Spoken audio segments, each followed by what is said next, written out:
This is the story of how Margaret, a 63-year-old widow from Chicago, had recently learned that her illness, not fatal, but exhausting, had returned. Instead of sitting at home drowning in gloom, she decided to give herself a gift, a 10-day cruise on the Celebrity Silhouette, sailing from Fort Lauderdale, Haiti, Dominican Republic, Curaçao, Aruba, and back. Along the way, she'd encounter surprises and a reminder, as long as you're breathing, you're alive. The Celebrity Silhouette slowly pulled away from the dock, like a beautiful giant house that had suddenly decided to go on a journey and take all its residents along. Margaret stood on the top deck, holding the delicate stem of her champagne glass. A gentle breeze played with her hair, softly, almost as if trying to calm her restless thoughts. "Well, goodbye, Chicago. Hello, adventure," she murmured, smirking to herself. Her voice carried that familiar irony she always used to mask her fears. Let's just hope this adventure ends well, and not like that book where the heroine gets eaten by sharks in Chapter 1. The deck buzzed with energy. People waved at loved ones on shore, took photos, laughed, and some even cried. Margaret realized there was no one for her to wave to, and that brought a twinge of sadness. She took a quick sip of champagne and sighed. "Well then, dear, you've got 10 days to not think about pills or doctors, just sun, sea, and—" She hesitated, glancing at the rowdy group of retirees by the pool. Well, a sea of other retirees. Margaret looked around cautiously. Everything seemed so new, so bright, almost offensively alive, and the contrast made her chest tighten. She was used to seeing the world through the lens of illness and quiet sorrow, but here, life was bubbling all around her, trying to prove otherwise. She adjusted her favorite light scarf, blue with tiny polka dots, a gift from her son. Michael always said a scarf could hide age, illness, and pretty much any other life mess. "Oh, Michael, as if a scarf can hide aging. Unless I wrap it around my eyes, maybe," she muttered with a smirk, finally deciding to head to her cabin to check her luggage. Walking down, she couldn't shake the feeling that maybe this was a mistake. What if cruises weren't her thing? Maybe she should have stayed home, binged another season of some dull show, and had a proper pity party. But no, the decision was made. "All right, Margot," she said firmly to herself as she slid the keycard into the cabin door. "You made the choice. Don't chicken out now." The cabin welcomed her with cool, hotel-like freshness. Her suitcases were already at the door, and Margaret, grunting and muttering, got to unpacking. "Why do I always bring so much? Let's be honest. Aside from a swimsuit and a light sweater, I probably won't need anything.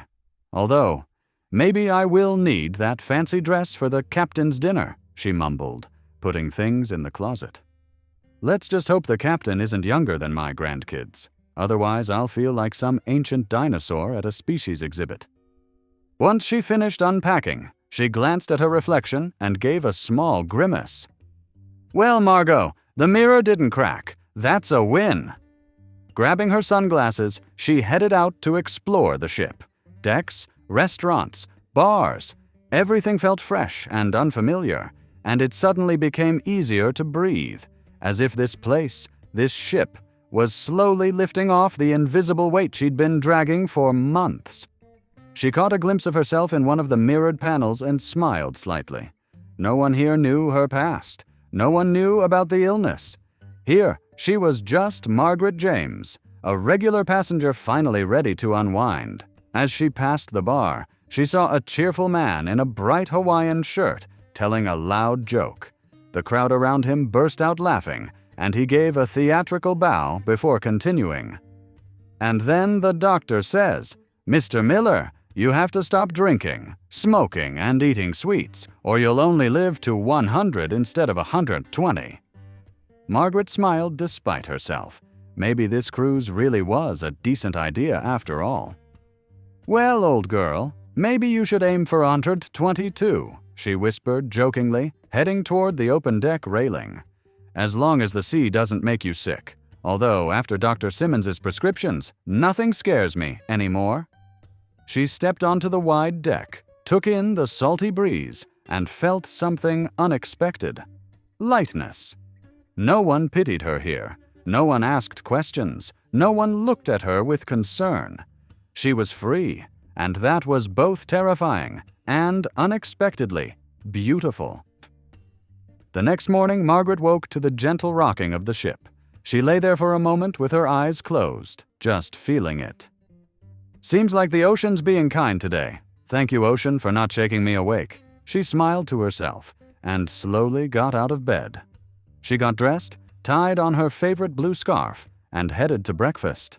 The ship's restaurant greeted her with a soft hum of voices and the tempting aroma of coffee and warm pastries. Sitting by the window, she gazed at the horizon and suddenly remembered her last conversation with her son before the trip.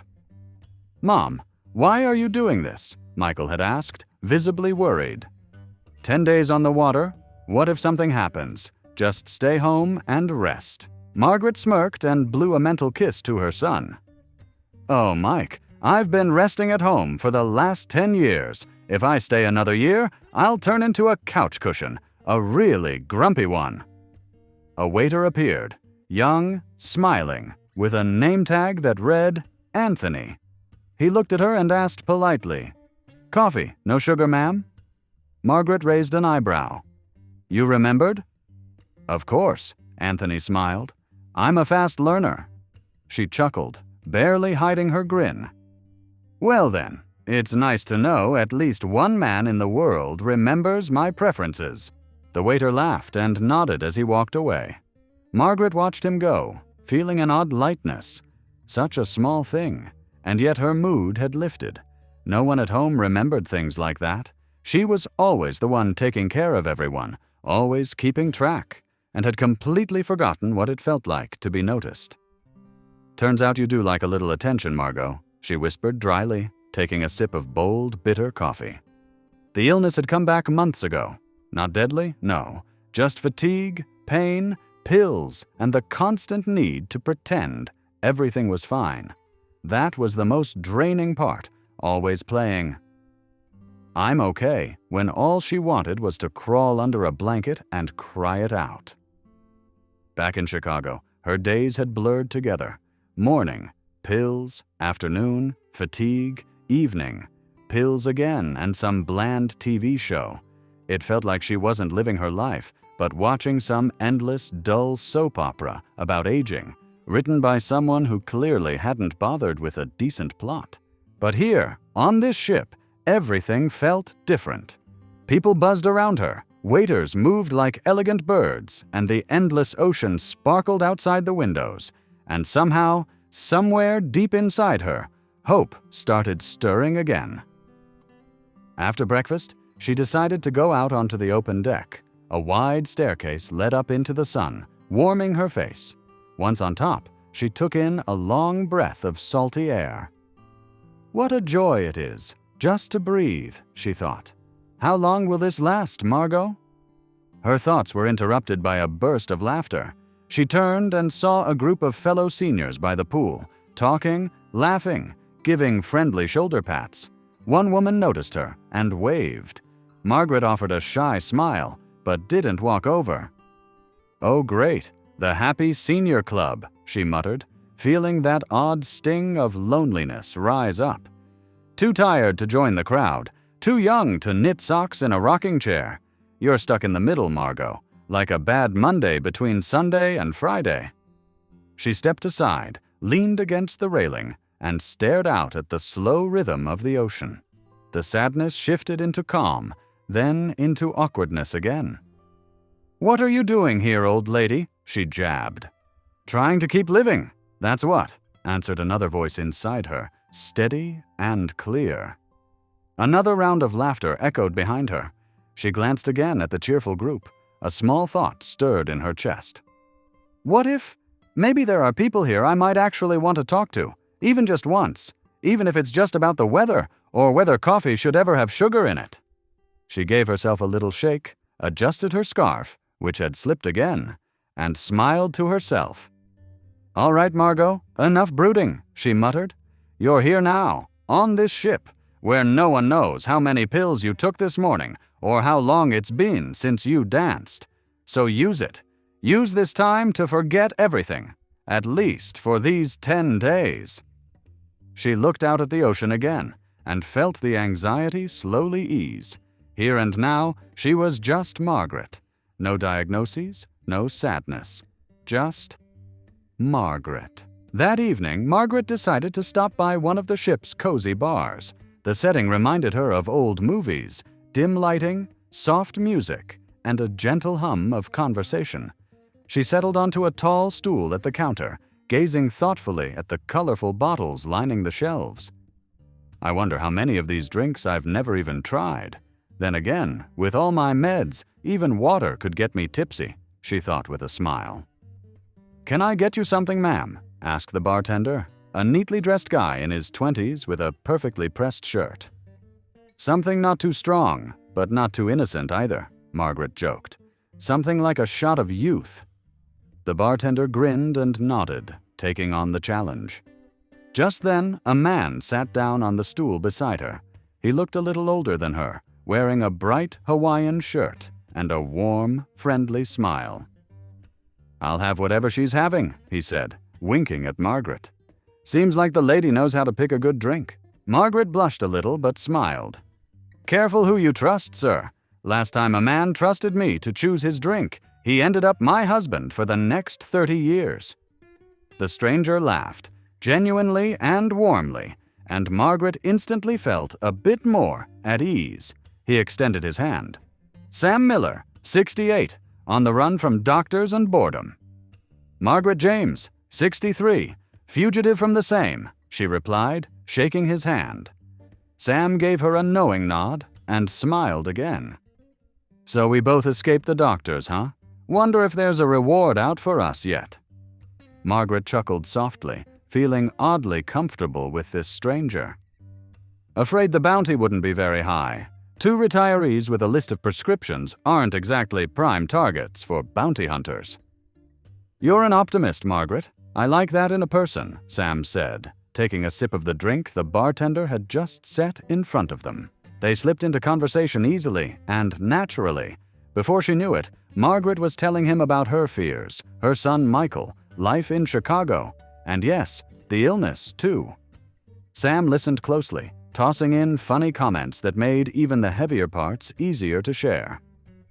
"You know, Sam, do you know the last time I talked this much?" she asked suddenly, taking another sip of her refreshing drink. "Let me guess, at the doctor's office, trying to convince him you're fine," Sam said with a wink. Margaret burst out laughing. "Exactly! And the doctor just stared at me like I was an old car about to fall apart, right there in his office." Sam smiled with understanding. "That's why I ran off to here. I'd rather fall apart on a beach in the Dominican than in a hospital bed. By the way, there's an excursion tomorrow. Want to come with me?" Margaret hesitated for a moment. It had been a while since she'd joined any group outings. She usually preferred her solitude, but for some reason, the idea of spending the day with this funny, kind man felt nice. "Well, since we're both on the run, why not?" She smiled, her heart beating just a bit faster. "Perfect," Sam nodded, clearly pleased. "I promise, no complaining, no health talk, just sunshine, sand, and bad jokes." Margaret felt her mood lift like a breeze catching her sails. Their conversation drifted into light banter and stories of past travels. By the time she headed back to her cabin, she felt a strange, unfamiliar excitement. Sitting on the edge of her bed, she realized, for the first time in a long while, she was actually looking forward to tomorrow. She smiled to herself, feeling almost like a girl again, about to step into something new and wonderful. "Well, Margot," she whispered, "looks like something interesting is waiting for you tomorrow, and you almost forgot what it's like to look forward to something."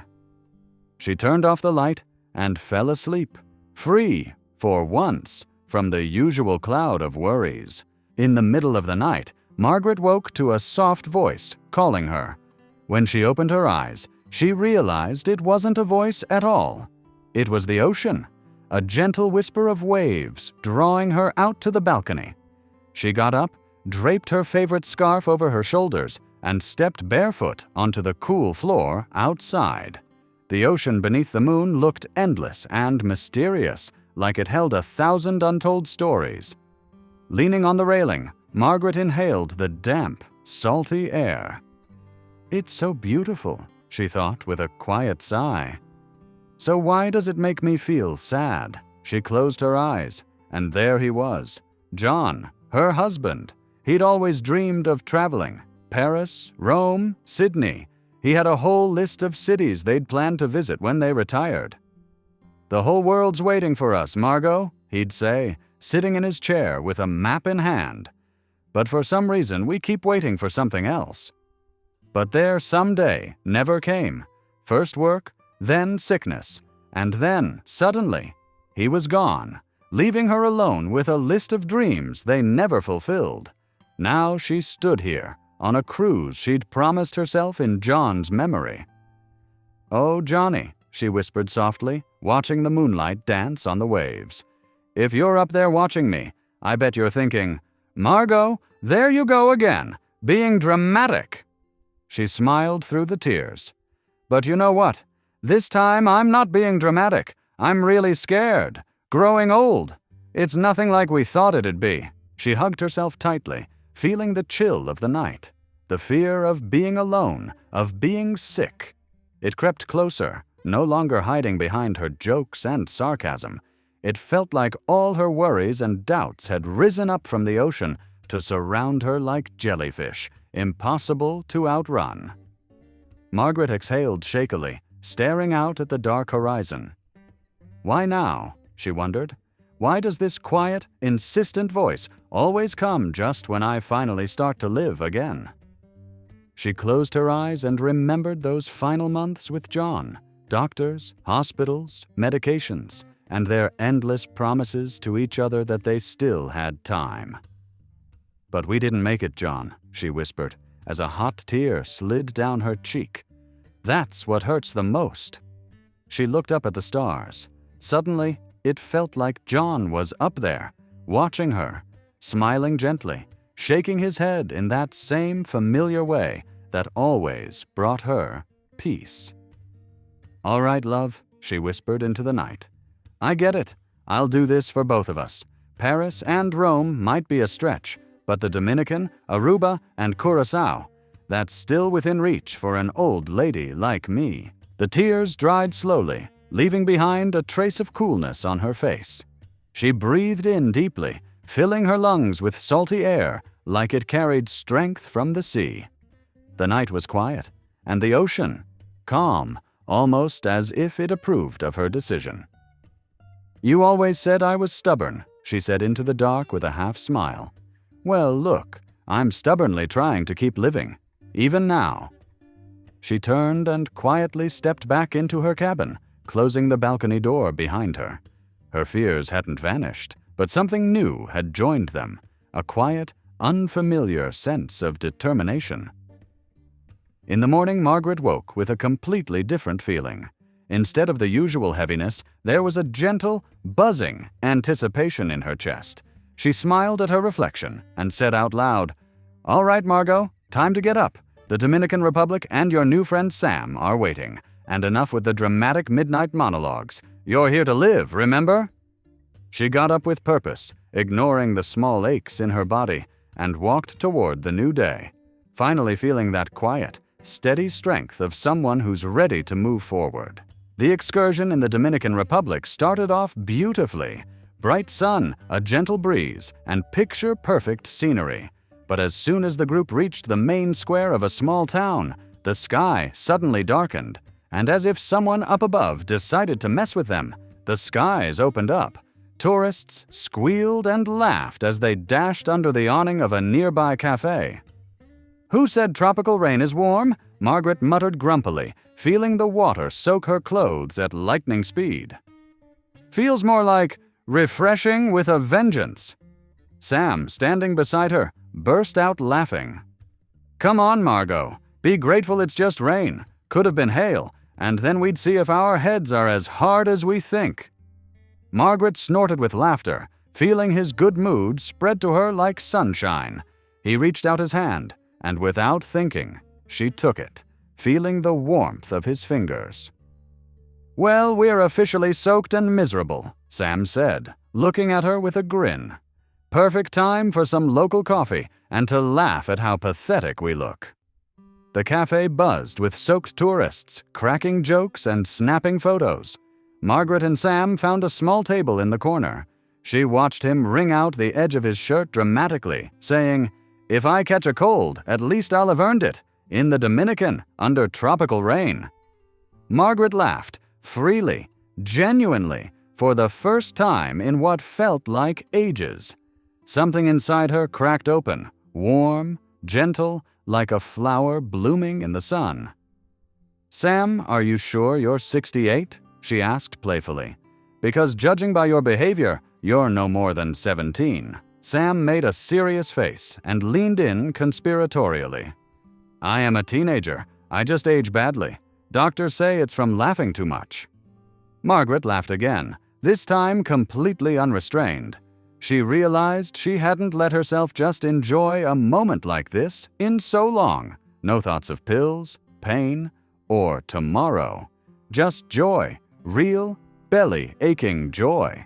They chatted and joked for what felt like hours, and then, just as suddenly as it started, the rain stopped and the sun returned, bright, cheerful, as if the storm had never happened.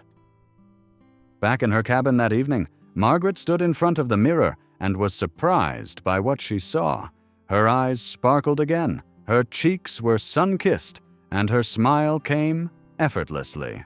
She took a deep breath and said to her reflection, "Margot, look at you! Who would have thought all you needed was a good soaking in the rain, with a silver-haired teenager?" She smiled at herself, feeling a new and unfamiliar desire to actually live. No more hiding in her cabin, no more dodging people or opportunities. Maybe, just maybe, this ship was the place where she'd finally learn that age and illness aren't reasons to stop finding joy. "All right, old girl," she said firmly to her reflection, adjusting her hair and scarf. "Starting tomorrow, you're in. No more excuses." She turned off the light, feeling lightness and a happy flutter in her chest about the day to come. For the first time in a very long time, she fell asleep smiling, ready for whatever tomorrow might bring. That evening, Margaret swung open the closet with purpose, and after only a moment's hesitation, pulled out the dark blue dress that had been sitting there since her last wedding anniversary. She smoothed the fabric gently, feeling its softness under her fingers, and smiled at the memory. "Well, dress, your time has come. You've lived in that closet long enough," she said aloud, brushing her hand over it. "Let's go prove we've still got it." She did a light touch of makeup and carefully applied the lipstick she usually saved for special occasions. Looking at herself in the mirror, she thought, "If anyone at dinner thinks I've overdone it, I'll just say it's my camouflage from aging." The captain's dinner was elegant and grand. Soft lighting, live music, guests dressed to the nines. The waitstaff moved with the precision of a Broadway cast. Margaret felt a bit awkward until she spotted Sam, smiling as he walked toward her. "Margot, I barely recognized you," he said, eyeing her dress. "Who are you, and what have you done with the sarcastic lady in the wet t-shirt I met in the Dominican?" Margaret laughed and playfully tapped his arm. "She's still here, just hiding behind makeup and a dress. You're looking pretty good yourself, by the way. Even that Hawaiian shirt looks almost formal." "I did my best," Sam said with mock modesty, offering his hand. "May I have this dance, madam?" She hesitated for a split second, then thought, "Why not?" and smiled. The dance was easier than she expected, and the light spinning to the sound of jazz filled her with joy and a sweet touch of nostalgia. "You're a great dancer, Sam," she said, trying to catch her breath. "Oh, Margot, it's just the art of not stepping on your partner's feet," he replied with a grin. "And if you do step on them, do it with charm." She laughed again, amazed at how natural it now felt to be among people. Waiter Anthony passed by and winked. "Ma'am, your no-sugar coffee is already on tomorrow's list." "Thank you, Anthony," she smiled warmly. "But tomorrow I might surprise you and add sugar. Aging should come with plot twists."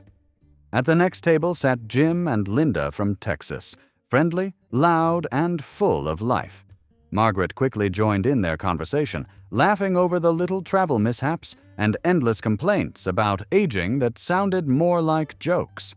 "Have you noticed that after 60, everything you do is either heroic or ridiculous?" Linda laughed.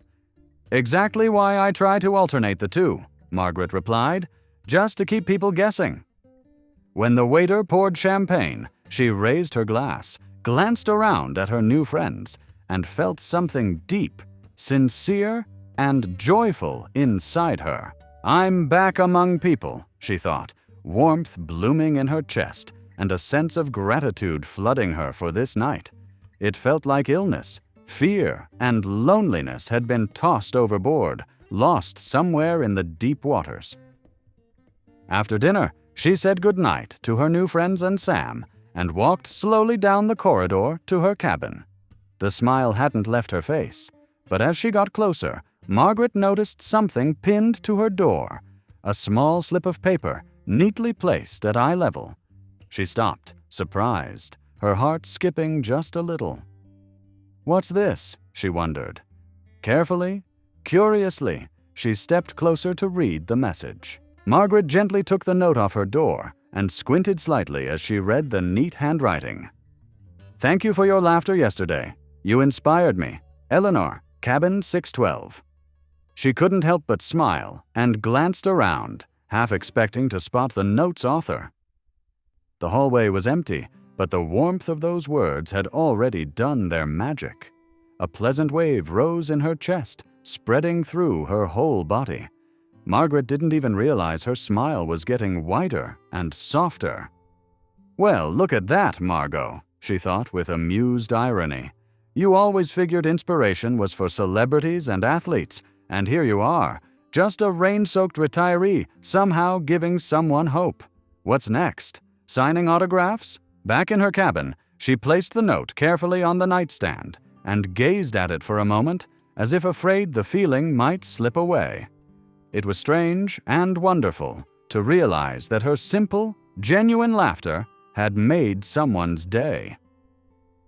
"I guess I forgot that laughter's the one medicine you can't buy in a pharmacy or get prescribed," she whispered, sitting on the edge of the bed. "Well, Margot, here's proof that no illness can take away your right to feel joy. Doesn't matter how old you are or how many pills you take at breakfast." Those thoughts settled over her like ocean waves gently rocking the ship. She lay down and closed her eyes, the smile still lingering on her face. Images from the past few days floated in her mind. Sam and his boyish energy, Jim and Linda with their non-stop jokes, young Anthony the waiter who always remembered her coffee. No sugar. People really are the best medicine, she thought, as she drifted off to sleep. The final day of the cruise came sooner than expected. Her suitcase was packed, her things neatly folded, and now the cabin looked bland again, stripped of the warmth she'd added during her stay. Margaret stood by the window, watching the shoreline slowly rise on the horizon. As the morning sun shimmered on the water, a gentle sadness settled in. It was time to say goodbye to the ship, but something inside her told her that everything she'd felt here, she was taking with her. Like tossing a message in a bottle to my future self, she smiled at the thought, a reminder of how it felt to be alive again. A new day was ahead, and now Margaret knew one thing for sure. Her life belonged to her, and only she could decide how to live it. The final dinner on the ship felt like a warm family gathering, where everyone was relaxed and completely at ease. Around a large round table sat people who, just a week ago, were strangers, and now felt almost like kin. Margaret looked around at the faces of her new friends and couldn't help but smile. Sam was in the middle of another joke, and Jim and Linda were laughing so hard even the waitstaff had to pause and grin. "Hey, Remember when we got caught in that downpour in the Dominican? Sam asked, shooting a playful look at Margaret. Someone swore vengeance on the weatherman. If I ever find them, they'll remember the day they met a senior with an umbrella, she replied, shaking her finger in mock warning. Everyone burst into laughter. Sam pulled out his camera and said with theatrical seriousness, "All right, folks, best smiles, please. This is a historic moment." He aimed it at Margaret and said gently, "Smile, Margot. Let's save this one for the next batch of memories." Something stirred quietly inside her. His words weren't just a joke. They held the kind of hope she hadn't felt in a long time. Margaret smiled wide, suddenly feeling young and alive again, like she was 25, and the whole world was still ahead of her. "Perfect," Sam said, snapping the photo. "Now we have proof that we were happy, in case our memories start failing us." "Speak for yourself, Sam," Jim winked. "I plan to remember every moment, especially the ones where you promised to pick up the tab next cruise." The table roared with laughter again, and Margaret realized that, for the first time, she wasn't thinking about illness or age. She wasn't an old, tired woman. She was someone still full of life, with so much left to live. "You know what, friends," she said, raising her glass of champagne. "This cruise has been the best medicine. Thank you all for the laughter. I'll never forget it." Everyone raised their glasses in agreement. When dinner ended, no one really wanted to leave, dragging their feet as they said their good nights. Even Sam, usually all cheer and mischief, looked a little wistful. "Margot," he said quietly, "thanks for this week. Would have been a lot duller without you." "Right back at you, Sam," she smiled. "I'm glad I met you. And all of you. Life's a strange thing, huh?" "It is," he nodded, "especially when you think you've seen it all. And then suddenly, the best part shows up out of nowhere." She returned to her cabin with a lightness in her step and a quiet joy inside her. She fell asleep quickly, her mind and body finally in sync. At sunrise, Margaret woke to see soft gold light brushing the horizon. The ship was nearing the shore. She stood by the window, feeling a calm, solid confidence in her chest, something she hadn't felt in years. And now she knew, without a doubt, the best was still to come. Margaret stood on the deck, gently leaning on the railing, eyes closed, breathing in the cool sea air. She could taste it, salty and alive, as if the ocean was sharing its endless energy with her. The ship was almost at the shore now, and a quiet sadness was slowly weaving its way into her heart. Saying goodbye to the ship felt like parting with a dear friend who showed up just when she needed him most. "Thank you, ocean," she whispered in her mind, feeling the fresh breeze brush against her hair. "You brought back what I thought I'd lost, the confidence that I'm still alive." She slowly opened her eyes and looked at the horizon, where the sun had already begun its steady climb.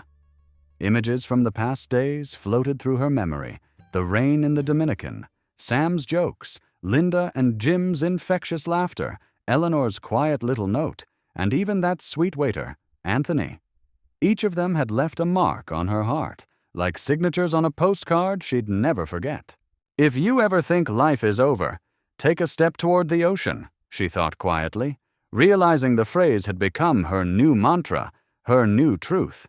Now Margaret knew for sure, life always goes on, you just have to give it the chance.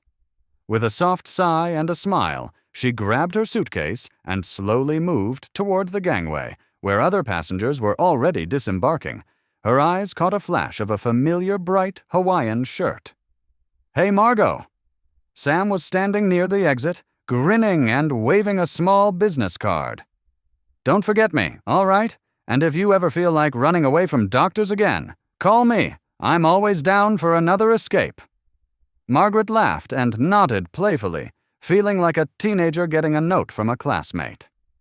"I'll definitely call you, Sam, and don't you dare lose that Hawaiian shirt. I wouldn't recognize you without it." He winked and dramatically adjusted his collar. "This shirt is worth fighting for, you know."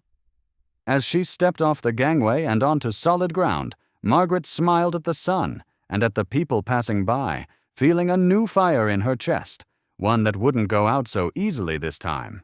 She wasn't old or sick or tired. She was a woman alive with plans, with Sam's card in her pocket. She turned for one last look at the ocean, waved at the ship, and whispered to herself, "All right, Margot, let's go. The real fun is just beginning." If you ever feel lost, try changing the scenery. Doesn't matter what's behind you. Illness, fatigue, loneliness. You're still alive as long as you want to see the sun and meet new people. Joy is medicine too, the kind you can give yourself